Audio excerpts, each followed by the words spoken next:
everyone wants to talk about Pat Fitzgerald. I'm going to look at the other part of the coaching staff. Max Bullough returning, coming from Notre Dame as co-defensive coordinator, coming back as a co-defensive coordinator with Joe Rossi. And when this coaching search with Pat Fitzgerald was announced as the new head coach, we were wondering what would happen with Joe Rossi. I think we all liked how the defense kind of progressed throughout the season and kind of understood why some of the numbers didn't look great, that necessarily wasn't your fault. When the offense is failing time and time again, like that puts a lot of stress on that defense. So Joe Rossi was named the interim head coach after Jonathan Smith was fired, and then was announced that he was going to be kept on. But then it's like, did that make sense for Max Bullough to return? It's like, were we going to bring Max in as the full defensive coordinator for his first full DC job? Or some people wanted to bring him in as head coach, but the fact that he gets to come in here as a co-defensive coordinator is humongous. Notre Dame had a great defense under Bullough and, the rest of that staff.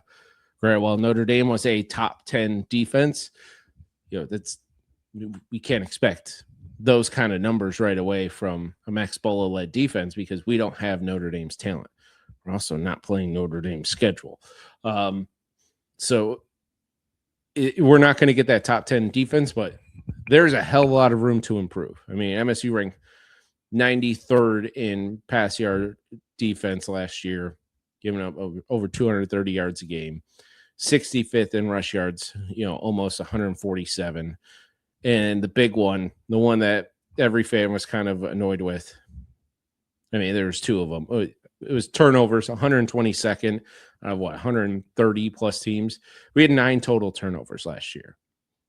Just 9. We couldn't even average 1 a game. And so with the, hopefully with a new philosophy, have Bullough come in, have that Spartan dog mentality, up those turnovers. And of course, the last one is sacks.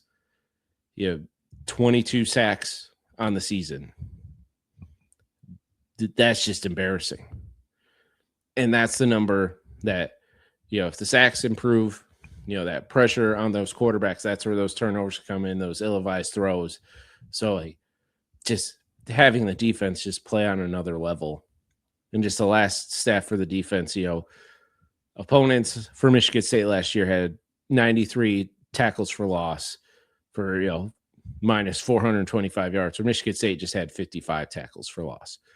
So to see what Bullough, what Rossi can install with this defense, and, we've gone over the transfers they've brought in on a previous episode. So you want to see, what defensive transfers coming in, go check out that video. But, the sack number, the tackles for loss is going to be a huge one because the defensive line is still pretty thin even after the transfer portal. And that's going to be the issue, but that's something that this defensive staff is going to have to work on, is just finding different ways to create that pressure. So it's, Joe Rossi does love to dial it up, and, hopefully Max Bullough does as well. So let's see if those linebackers can get in and make some key plays for the Spartan defense. So that's point one. It's just Max Bullough. Number one storyline to watch is just Max Bullough's here. He's the defensive coordinator. Joe Rossi's back. Let's see how those two work together, because the Spartan identity throughout the D'Antonio years, while we had great offensive players, we had good quarterback play, it was the no-fly zone. It was that defense that made Michigan State special. And that's been lost for years. Since D'Antonio left, it just has been non-existent. Part of it has been injuries. Part of it's just been talent and coaching.